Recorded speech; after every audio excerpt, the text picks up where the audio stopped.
Pakati pa usiku pali nkudza. Watchman, what time of the night is this? Mlonda, ndi nthawi yanji ya usiku ino? Ku Australia kusefukira kwa madzi kwafika povuta kwambiri. Kampani ya Safaricom ku Kenya yakhazikitsa makina ake a 5G pa 26 March mothandizidwa ndi Nokia komanso Huawei. Kalembera wa dziko lonse lapansi kudzera mukatemera ali mkati tsopano. President Magufuli atatha kufotokoza ku dziko lake kuti akupereka moyo wake chifukwa chokonda anthu a ku Tanzania. Imfa yamupeza, ndipo amene walowa m'malo mwake ndi membala wa World Economic Forum. Azibusa ku dziko lapansi, ku dziko la America ayamba kulandira katemera kuti matchalichi atsegulidwe. Falamulo natuluka kuti amene akane kulandira katemera m'makachisi satsegulidwa. Komanso gear number 3 yaponyedwa tsopano ya COVID-19 ku dziko lapansi. Ku Mississippi, mzinda wina ku America, Senate wafotokoza momveka bwino kuti zisankho samachitanso tsiku la Sande, anthu akuyena kumapumula. M'bale wanga, izi zonse ukamazimva zindikira pakati pa usiku pali nkudza.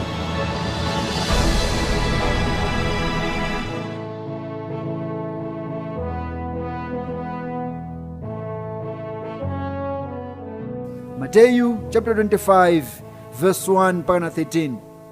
Pomwepo ufumu wakumwamba udzafanizidwa ndi anamwali 10 amene anatenga nyali zawo natuluka kukakumana ndi mkwati. Ndipo asanu a iwo anali opusa ndi asanu anali ochenjera. Pakuti opusawo mmene anatenga nyali zawo sanadzitengeranso mafuta, koma anzeruwo anatenga mafuta msupa zawo pamodzi ndi nyali zawo. Ndipo pamene mkwati anachedwa, onsewo anawodzera nagona tulo. Koma pakati pa usiku panali kufuwula, onani mkwati, tulukani ukakomana naye. Pomwepo anauka anamwali onse amenewo nakonza nyali zawo. Ndipo opusa anati kwa ochenjera, tipatseniko ena mafuta anu chifukwa nyali zathu zili kuzima. Koma ochenjera anayankha nati, kapena sangakwanire ife ndi inu. Koma makamaka mukani kogulitsa malonda mukadzigulire inu nokha. Ndipo pamene iwo anali kumuka kukagula, mkwati anafika, ndipo okonzekawo analowa naye pamodzi mu ukwati, ndipo anatseka pa khomo. Koma pambuyo pake anadzanso anamwali enawo nati, Mbuye, Mbuye, mutitsegulire ife. Koma iye anayankha nati, indetu ndinena kwa inu, sindikudziwani. Chifukwa chake dikirani, pakuti simudziwa tsiku lake kapena nthawi yake.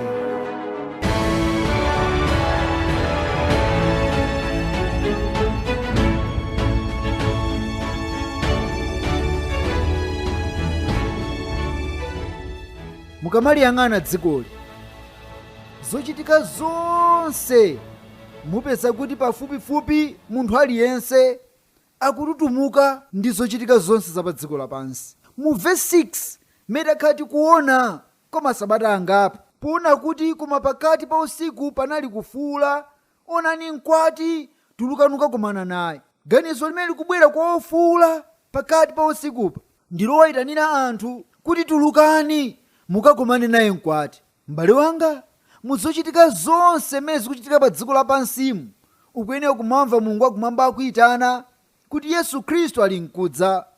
Sukuyenera sokhala mutulo ayi. Aroma chapter 13 verse 11. Ndipo chitani ichi podziwa inu nyengo kuti tsopano ndiyo nthawi yabwino yakuka kutulo, pakuti tsopano chipulumutso chathu chili pafupi koposa pamene tinayamba kukhulupirira. Haleluya.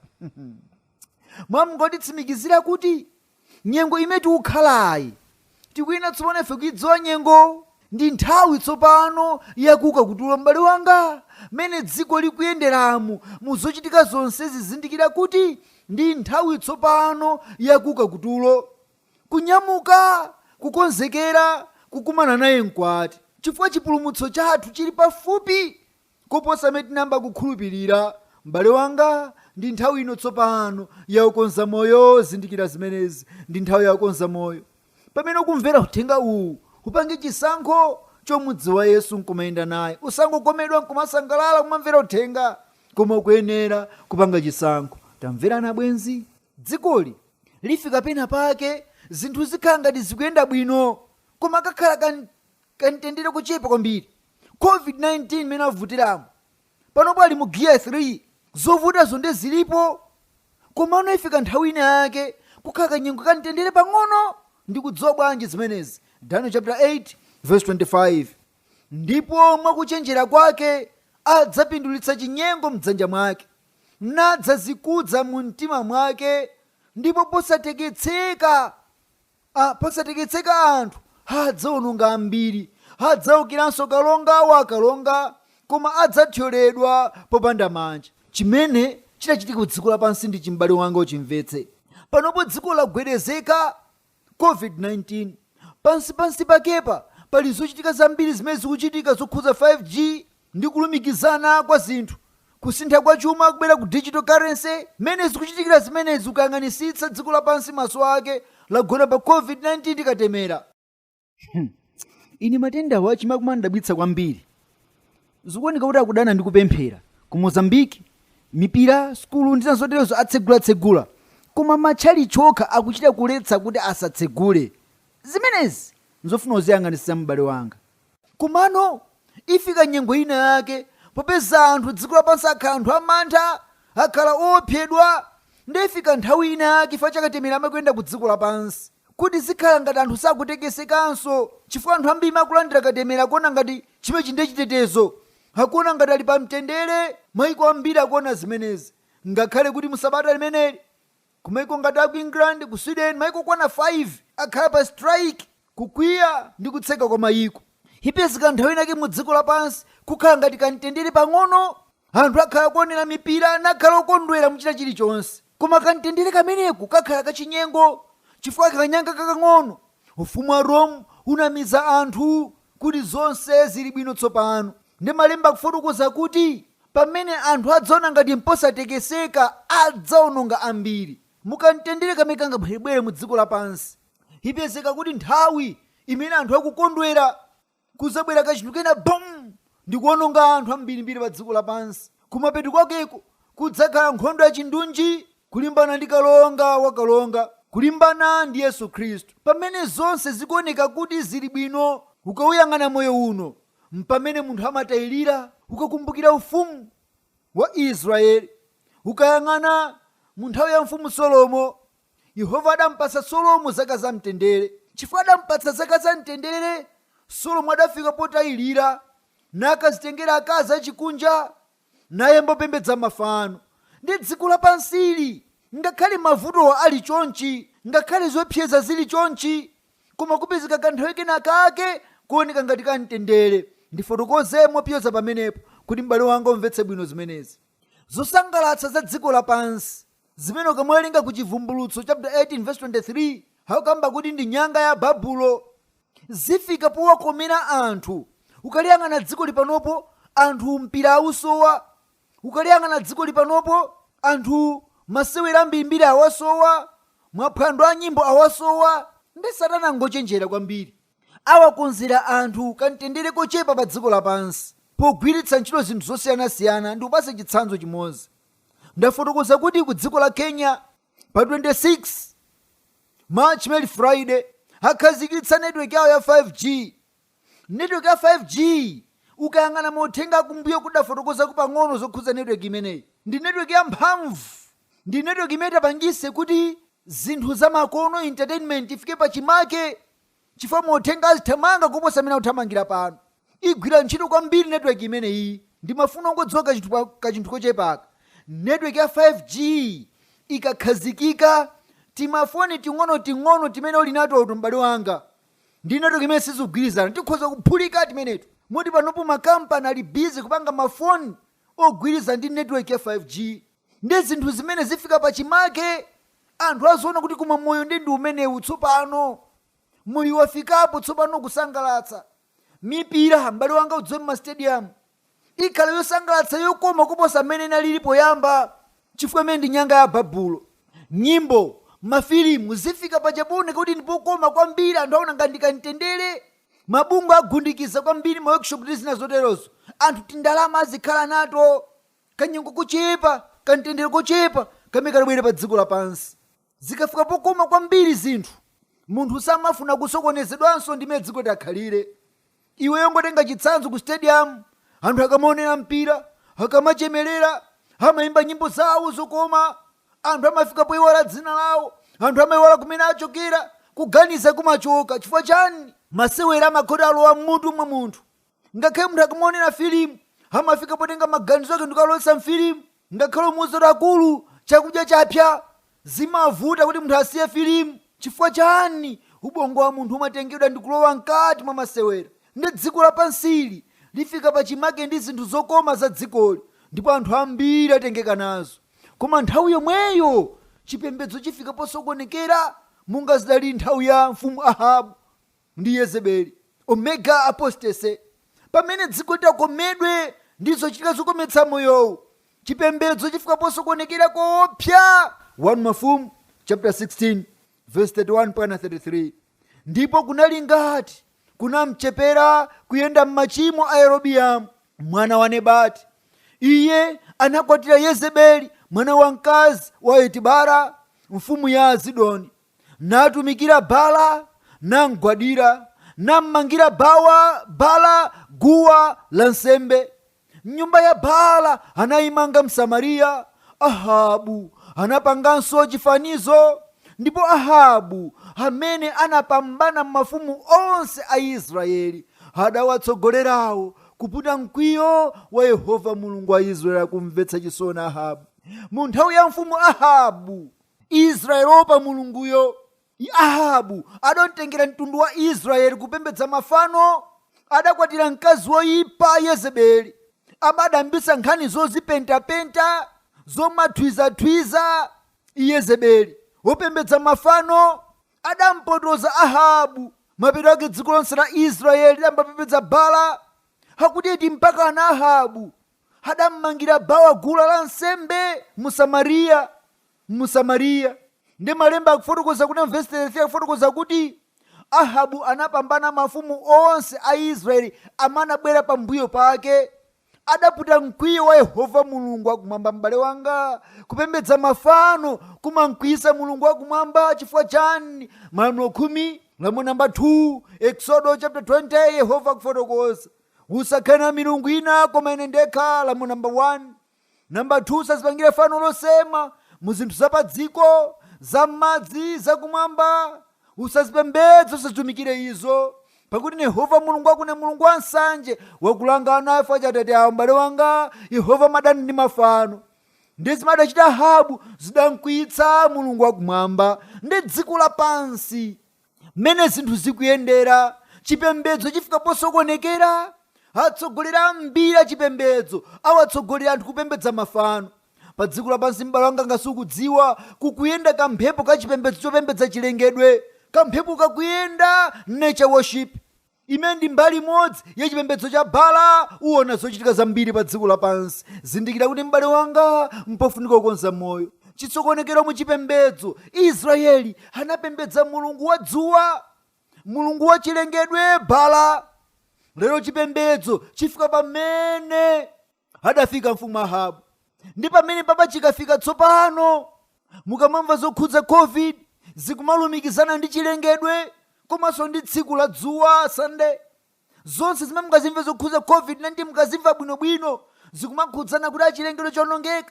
Ya tsiku limodzi tisamagwire ntchito malamulo okhazikitsidwa. Ndifake ndafotokoza kuti adinala ku America, ku Mississippi, afotokoza ngakhale kuvota pa tsiku la Sunday samavota. M'bale wanga, ndikumatsindika nkhani iyi chifukwa magona nkhondo kwambiri. Zonse za COVID-19 zikuloza kumene kuku, m'bale wanga, muzikuloza kumene kuku.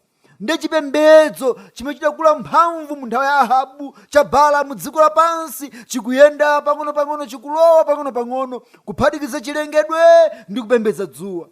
Yehova sakhala chete, ndipo sakhala chete mu nthawi imene zinthu zikusokonekera chonchi. Autsa amuna ndi akazi ngati Eliya madamudzutsira, amene adatsimikizire kuti Yehova ndi Mulungu wanga, chifukwa dzina la Eliya, Elijah, limatanthauza kuti Yehova ndi Mulungu wanga.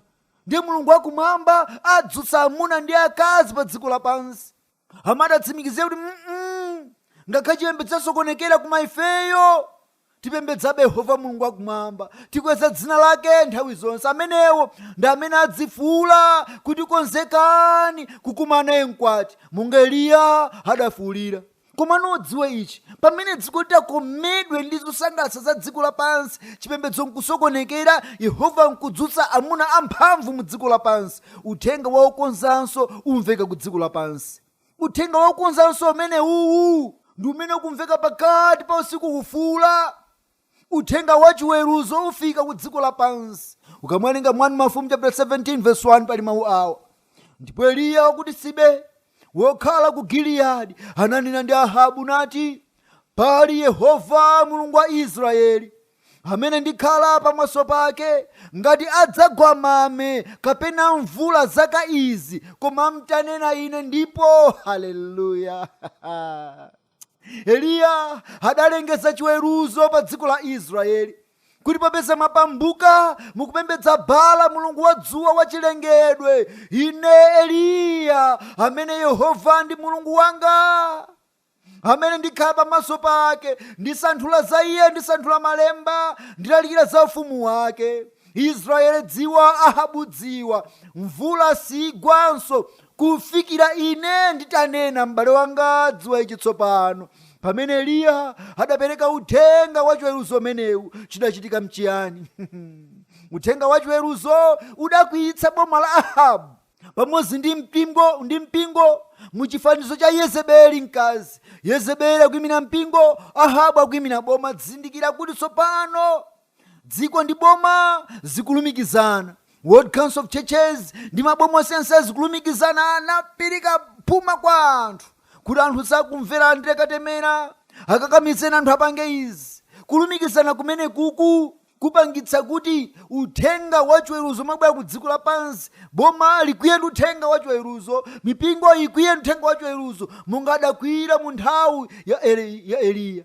Chifukwa Eliya adafika posonkhanitsana ndi Baala nakawapha pa phiri la Karmeli. Yezebeli nalankhula, pofika mmawa ngati ndilinganiza moyo wako ndi moyo wa aneneri awa, indilange ine milungu. Eliya adachita mantha nathawa. Siyekhayo Yohane Mbatizi adadzudzula Herodi boma, mkazi wake Herodias mpingo. Adakwiya Herodias mpaka kadula mutu wa mneneri Yohane pogwiritsa ntchito mwana wake. M'bale wanga, zindikira kuti uthenga wa chiweruzo ku dziko lapansi ukafika. Uthenga wa angelo atatu opani Mulungu, mpatseni ulemerero, pakuti afika nthawi ya chiweruziro chake.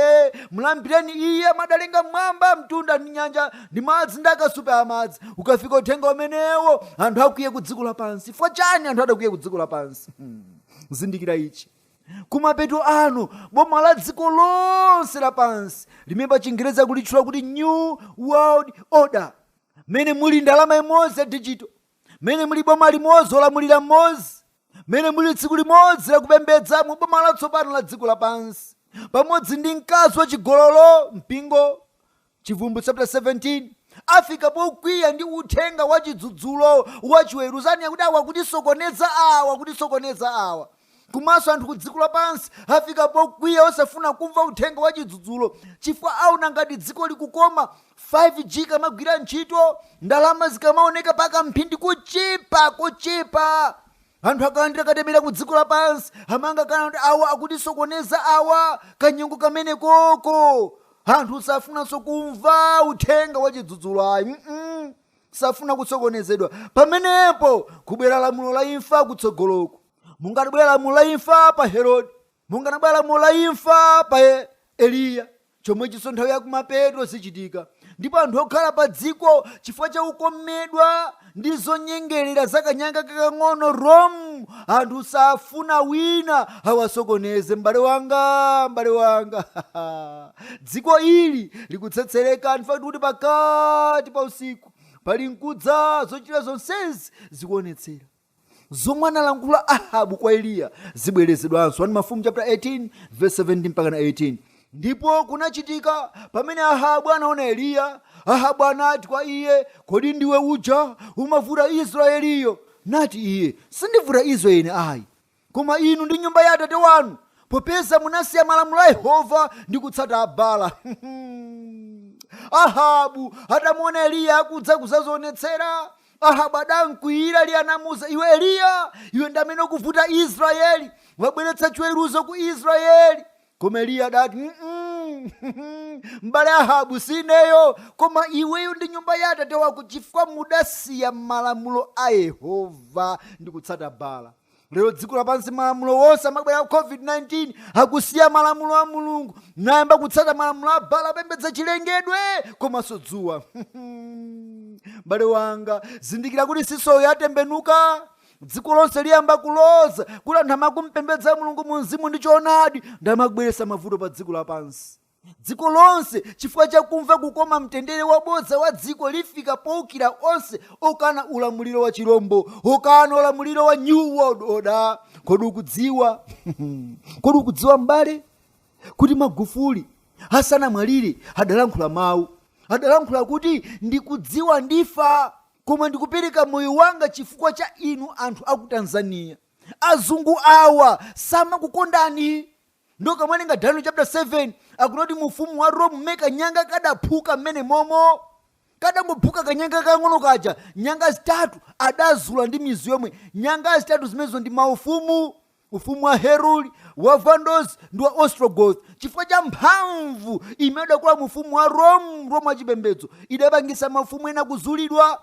Mu 2015 Obama adalankhula mawu mene amapanga za Paris Agreement zokhuza chilengedwe. Adalankhula kuti ngati ungapezeke mtsogoleri wina amene angatsutsane ndi nkhani yakonzanso kwa dziko lonse limutsutse iye. Chachitika tsopano. Ngine sindikudabwa chifukwa ngakhalenso mapresident ambiri ku America, Abraham Lincoln adakumana ndi chizunzo, John Kennedy adakumana ndi chizunzo. Palibe kudabwa m'bale wanga, koma zindikire tsopano popeza pakati pa usiku pali nkudza, ndipo mayi yemwe waluwa m'malo mwa Magufuli.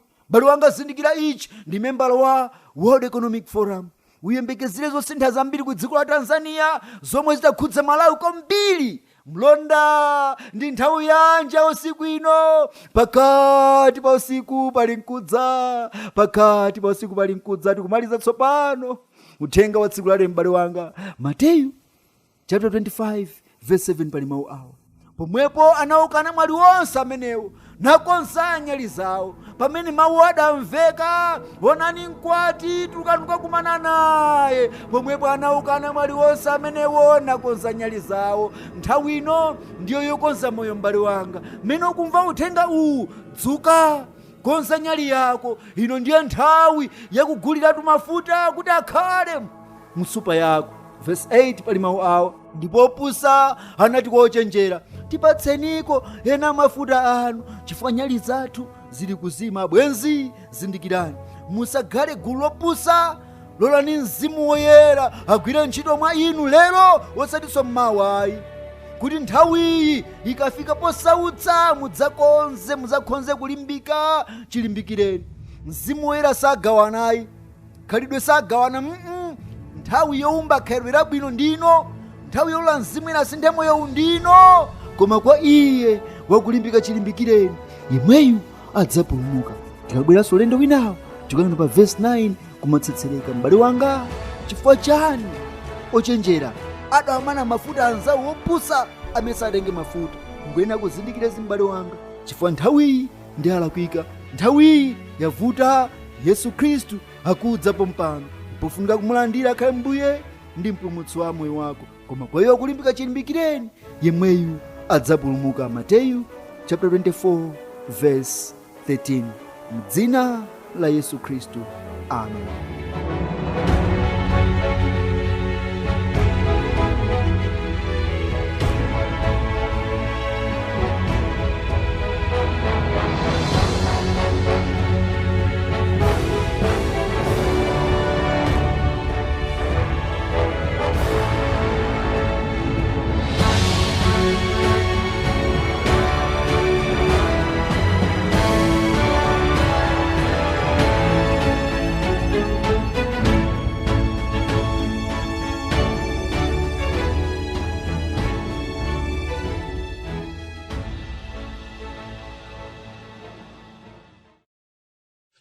kunja kuli kuchakodi lungatani uzane kodi ntanda yaturuka kodi kunja kwa chatu ukuona kodi kuli kwa chadi ukuona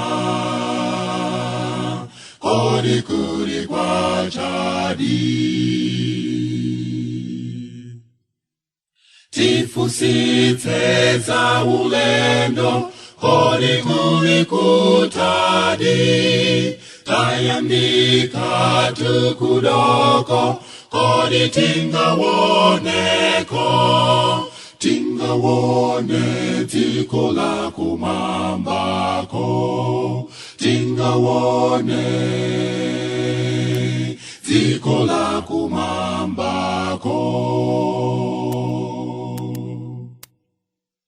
tifule tukolimba kunja kuli kuchatu tanda iri kuturuka iwoneka mambamo omberani tayandika kwatuko omberani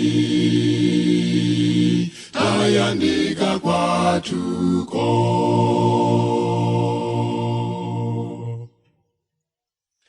tirinawo mau wake otitokolera fe titamange tuzolimba kuti tikafikeko fulani mokondera ntimamo fulani mokondera ntimamo